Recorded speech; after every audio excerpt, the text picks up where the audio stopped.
This is the Women Emerging Expedition podcast, so you can follow the ups and downs and the roundabouts of the expedition and play your part in them. 24 women started on the 28th of May 2022 on this virtual expedition that will take 9 months. We are women from across the world determined to find an approach to leadership that resonates with women. We'll be successful so that women the world over will be able to say, if that's leadership, I'm in. Welcome to episode 23, Julia Middleton, Expedition Leader. This is the second episode of 2 that are completely devoted actually to unpicking the stories of amazing women in the sacred texts, whose leadership continues to teach us all today and inspire us. The last week we spoke to Meera, who saw it from the aspect of Hinduism, and Terri, who looked at it from the aspect of Christianity. This week it's Julia from Judaism, Hatoon and Amany from the Islamic, and Ani from Buddhism. And I just think this is, for me this has been absolutely fascinating, these 2 episodes to produce. I have loved every single minute of them. So let's start now. Julia first, from Judaism. There are 2 women who really, really, really continue to inspire her. Okay, so when I think about women in the Hebrew Bible who have influenced me, there are any number, and people have sort of slightly written them out of history, so it makes me quite irritated. But I'm going to take 2 examples. One is Sarah, wife of Abraham, who couldn't have children. This is kind of a regular theme of women being infertile. You get that throughout the Hebrew Bible. Anyway, she can't have children, she can't have children, she can't have children. And eventually 3 messengers or angels, it's the same word in Hebrew and in Greek indeed, come along and say to Abraham, Sarah's going to have a child. And Sarah's by this time, according to the Hebrew Bible, in her 90s, so it seems a little unlikely. Anyway, she does produce a child. The child is Isaac, who, in fact, I think is a bit of a wimp. But anyway, in the process, there's a whole lot of text, and Abraham has a concubine who is Sarah's maidservant, Hagar, who already has a child, Ishmael. And Ishmael apparently started teasing Isaac. We're not sure exactly what the story is, but certainly Sarah gets very protective of her little boy. This is a kind of classic mother story.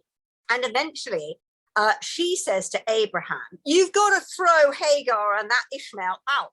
I can't have this. And Abraham sends Hagar, the maidservant, and Ishmael, the son, who's his son, into the wilderness only with a bottle of water. Abraham is not happy. He really isn't happy. And he says, I don't want to do this. I feel terrible about this. And then the story goes in the rabbinic commentary on the text says, all that Sarah tells you, hearken to her voice. And the commentary says, this teaches us that Sarah was superior to Abraham in prophecy. And this gives me great joy. So male commentators commenting on this text, probably in, could be 4th, 5th, 6th century, what we would call CE, you would call AD, we're already saying there's something really interesting here. And it's telling us that Sarah was a very significant prophet and she knew what was going to happen and why this was important. And for me, that's an amazing thing to find within the Hebrew Bible. A, listen to her voice, she matters. And B, and really importantly, the rabbinic commentary saying she's superior to him in prophecy. So when I think about women's leadership in the Hebrew Bible, Sarah, the first of the matriarchs, is a pretty good example. Now, I don't like everything she did. Let me be very clear. That's not the point. But the point is that she is a leader and she's seen as a leader and she's regarded as superior to Abraham in prophecy by later male commentators. So she's my first example. My second example is very different. And she's Ruth in the book of Ruth, which is a late book of the Hebrew Bible, and almost like a joke text. So it claims to be a historical book, but from the names, you can tell that some of this is a very deliberate, invented story for a purpose. But Ruth is a Moabite woman. She gets married to a guy who promptly dies of plague. He's got a brother. They're Israelites who've gone to Moab because of famine. And his brother also marries a Moabite woman, and he also dies of plague. And interestingly, their names are Machlon and Chilion, which means sort of illness and disease. So, I think we know that this is a sort of a crafted story. Anyway, they have a mother-in-law, Naomi, who becomes really quite a character. And she decides to go back to the homeland. She goes back to the land of Israel. And her two daughters-in-law say, oh, we'll come too, Ruth and Orpah. And she says, no, my daughters, do not come with me. I have no more, I've not got any more boys hidden in my womb. I'm not going to give birth to more boys for you to marry. You stay back here in Moab. I'm going home. And Orpah, one of the wives, she stays. But Ruth goes with Naomi. Now, Ruth it's a very interesting story, and we're not entirely sure how this plays out, but Ruth says, entreat me not to leave you, which is a very famous line. Wherever you go, I will go, and eventually, and there will I be buried. So she says, I'm throwing my lot in with you. And she then goes with Naomi, and then she gleans in the field of her kinsman Boaz, and she marries Boaz, and she becomes the ancestress of King David. Okay, so now the reason I think that's interesting is that she showed absolute determination. Nothing was going to stop her. She knew in her heart what was right, and she went for it. And so I really love that story. I mean, there are lots of things about it you might criticize again, but these are stories and they're endlessly oral tales and they've got lots of added attractions. But the principle, I know what's right. I'm going with you, my mother-in-law. I don't want to leave you alone. I actually want to make sure that you're okay back in the home country. I'm coming too. We're now family. I'm sticking with you. My lot is thrown in with the people, if you like, into which I married. And I really love that. And I love the determination and her absolute sense that this is right. So she's quite an inspiration. I probably think of her as a more regular inspiration than I do of Sarah. But I mean, Ruth, I think, is an extraordinary woman of saying, I'm throwing my lot in with you. And I think that's fantastic. Your logic is make the brave decision and just go for it. Don't look back, just get on with it. I mean, sometimes you have to look back, but I think the thing about it is make the brave decision, do the consideration first, but make the brave decision and get on with it. And 8 out of 10 is okay as a score for making decisions. If you get 8 right and 2 wrong, that's not too bad. And why do women struggle with the 2? Lack of confidence, which is why that rabbinic comment, this teaches us that Sarah was superior to Abraham in prophecy, is so important. Because it's a really affirming comment about a woman leader, written by men. As Julia says, it's not the decision that Sarah made to send Hagar into the desert. It's the quality of her position. But certainly Hagar was sent into the desert and became a woman, Hajar, a woman who totally inspires Hatoon. And I'm not exactly surprised. According to the Islamic story, which is millennia ago, Ibrahim took Hajar and her child Ismail from Palestine to a barren wadi or valley, later to be called Mecca. After Ibrahim left her alone with her son in the valley with a little water and bread, she went on searching for signs of life and habitation. She didn't stand still. This is very important. part of the story, that she did not just sit there and waited for death. She ran and climbed the mountains of what is called today the Safa and Marwa until the miracle opened beneath her child's feet. An angel appeared to reassure her and gave her the miracle of a bursting well called Zamzam, which flows until today. A hard worker, she built a dam and a farm and a house and a life, until a migrant tribe from Southern Arabia found her place and asked her permission to let them drink from her well, and then asked to settle down next to her. Hajar, knowing her power and vulnerability as well, realized the power of her will and the Arab traditions of respecting women and the well's ownership, spotting the strategic advantage of a well in the desert, as well as the importance of having a community that would strengthen her and her son. She made Jurhum, the large Arabian tribe from the south, to submit to her conditions of settling down without challenging the ownership of the well, which belongs only to her. These conditions were honored, and the well stayed in the possession of her descendants until the time of the Prophet Muhammad, peace be upon him. She did not sit still, even though she was sure that God is by her side, and she had this strong faith that he will not abandon them. But she did not just stay reluctant, waiting for a table of food coming from the sky. But she tried to work by herself, to march and to just to go around and find the solution by herself. To live in that situation without breaking down is very remarkable. Mecca lies in the middle of nowhere. It's a barren place before having this well, and it's the heat there is unbearable. It's when rain comes down, which is very rare, it is flooded. So it's not a very it's not a fertile, comforting zone. So she was smart, wasn't she? She was, of course.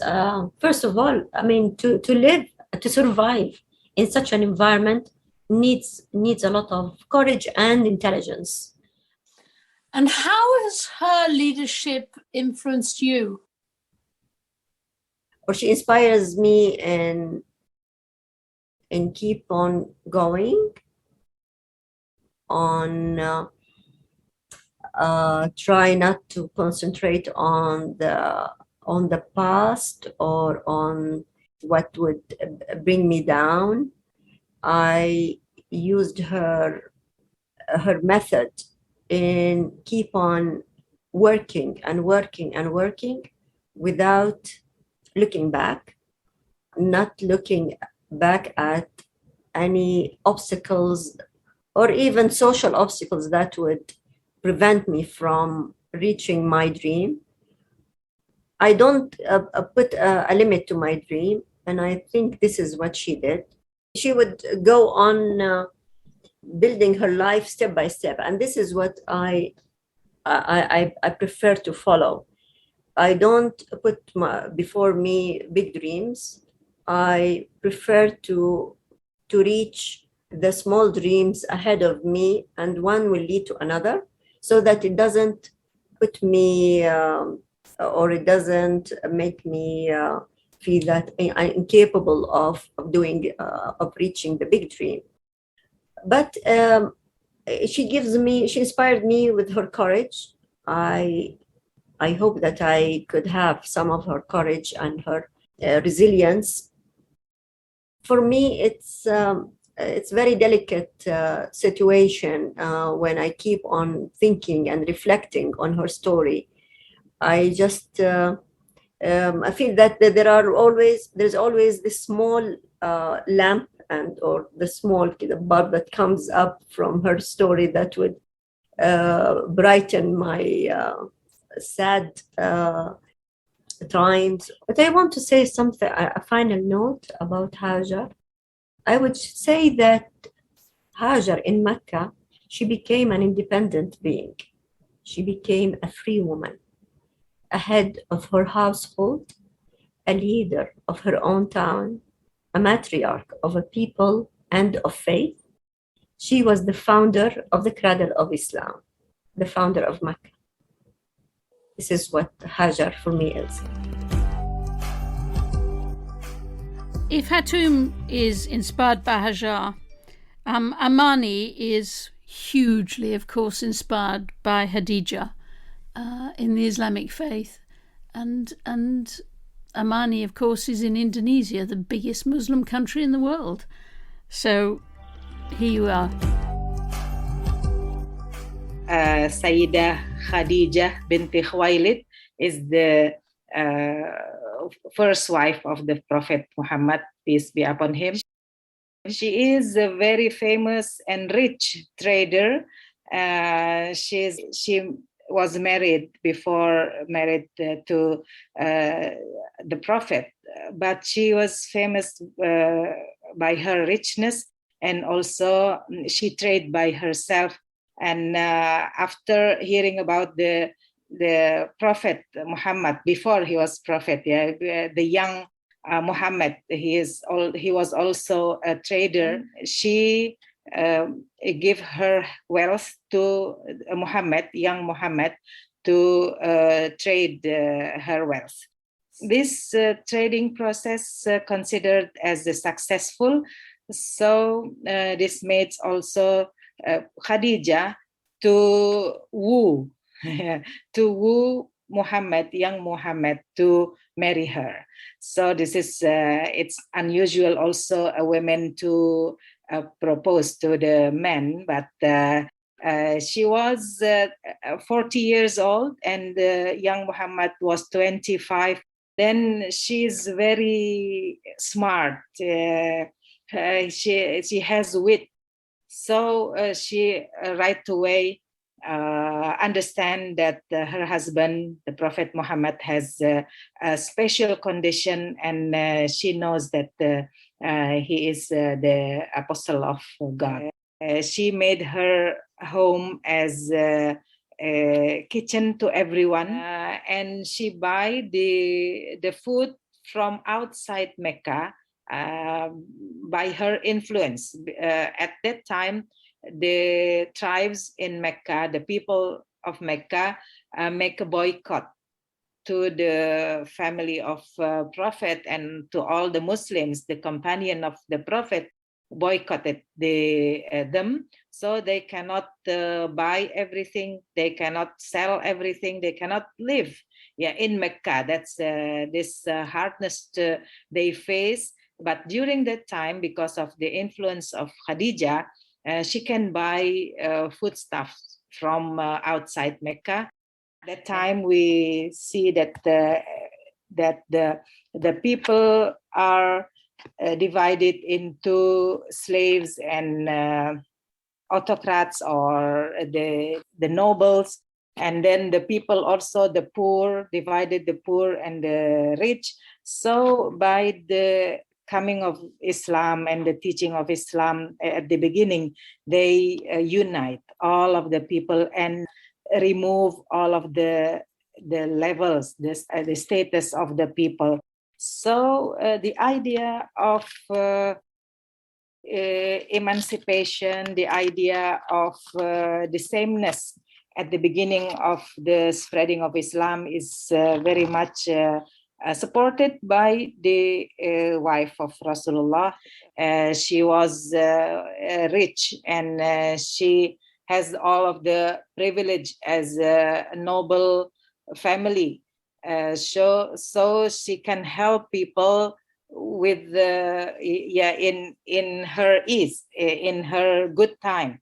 But afterwards, when she married the Prophet, she still helped the people in their misery condition. Even she lost her wealth. Yes, she lost her wealth, but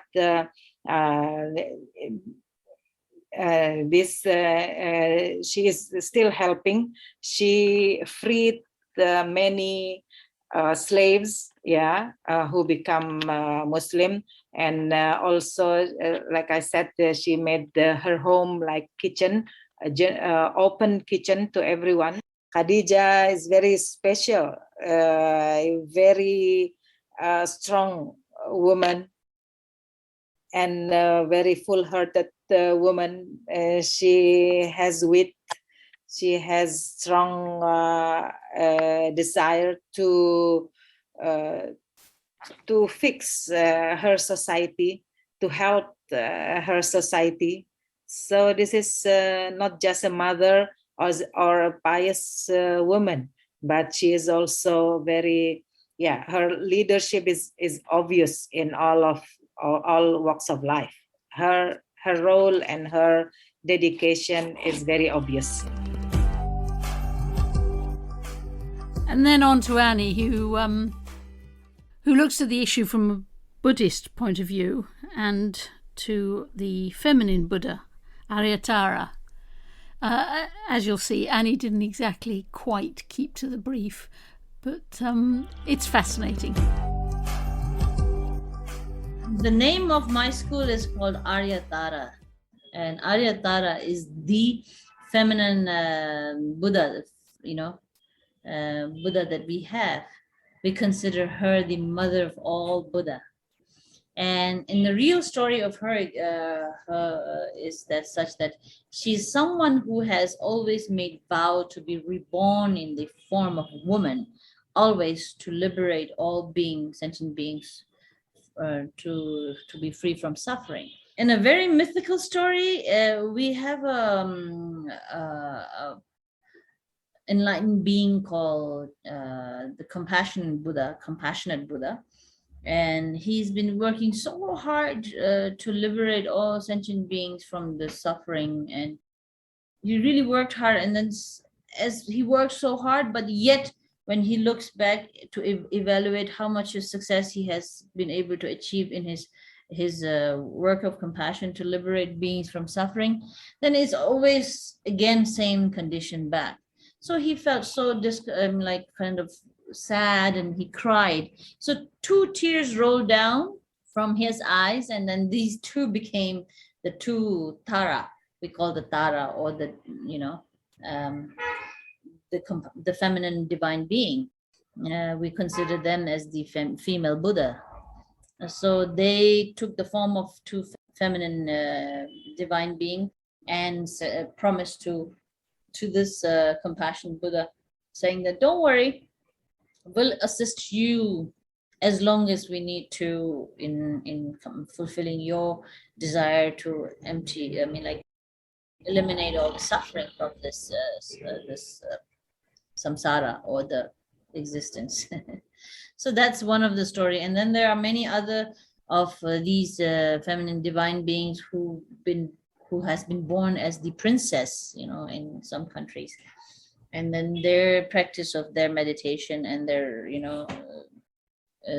spiritual practices enhance their compassionate qualities up to the strength where they really took up their vow to really be more active and effectively out there to really guide and support and help and protect all beings from suffering.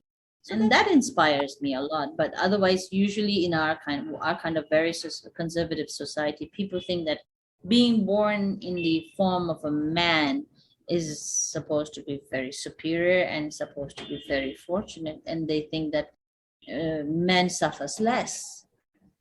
But I have a doubt on that. I find man suffers more than women. Why?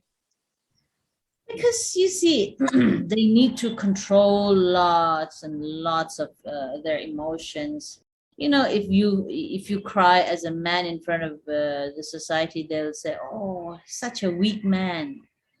If they're really kind to their wife, they will say, oh, he's a slave to his wife, kind of. So then the way the men are brought up in our society is a very unfortunate way. And then in the name of being brave and tough, man is always to be rough and tough and not so kind and flexible and very rigid and so on. So I think that's very sad for men to be growing in such kind of a social norms, where we women, actually, we are so comfortable to cry. Our tear sheds whenever we are touched, emotionally touched.